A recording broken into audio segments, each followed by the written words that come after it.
பார்க்க போகிறோன்னு பார்த்தீங்கன்னா எனக்கு ஷவர்மா சாப்பிடணும் போல் இருந்துச்சு. அதனால் பைக் எடுத்துகிட்டு நேராக போயிட்டு இருக்கும்போது பார்த்தீங்கன்னா சிஎஸ்கேன்னு ஒரு ஃபுட் ட்ரக் பார்த்தேன். அவங்களோட மெனூஸ்லாம் பார்க்கும்போது பிளேஸோட மெனூஸ் தான் போட்டிருந்தாங்க. எல்லாமே அஃபோர்டபுள் ப்ரைஸில் தான் இருந்துச்சு. நாங்கள் ஆர்டர் பண்ணது பார்த்தீங்கன்னா விசில் பொடி ஷவர்மாவும் தென் ஸ்பைசி ஷவர்மாவும் ஆர்டர் பண்ணியிருந்தோம். அவங்களோட மைனஸ்லாம் எல்லோ கலரில் இருந்துச்சு. நெக்ஸ்ட் அவங்க ஷவர்மா போடும்போது எனக்கு அவ்வளோ டெம்ப்ட் ஆகிடுச்சு எப்போடா சாப்பிடுவோன்னு.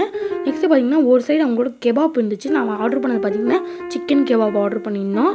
நெக்ஸ்ட்டு அவங்களோட ஆம்பியன்ஸு சூப்பராக இருந்துச்சு. அவங்க ஆம்பியன்ஸ் ஃபுல்லாகவே எல்லோ கலர்லேருந்து ஃபுல்லாக தோனி பிக்சர்ஸ் தான் போட்டிருந்தாங்க. நெக்ஸ்ட்டு அவங்களோட ஸ்பெஷல் பவுட்ரு போட்டாங்க. ஏன்னா ஸ்பைசி ஷவர்மாக்கு பண்ணேன். நாங்கள் பார்த்திங்கன்னா 2 ஸ்பைசி ஷவர்மா ஆர்டர் பண்ணியிருந்தோம், 4 நார்மல் ஷவர்மா ஆர்டர் பண்ணியிருந்தோம். இந்த மாதிரி ஃபுட் வீடியோ பார்க்கணுன்னா நம்ம சேனலை ஃபாலோ பண்ணிக்கோங்க.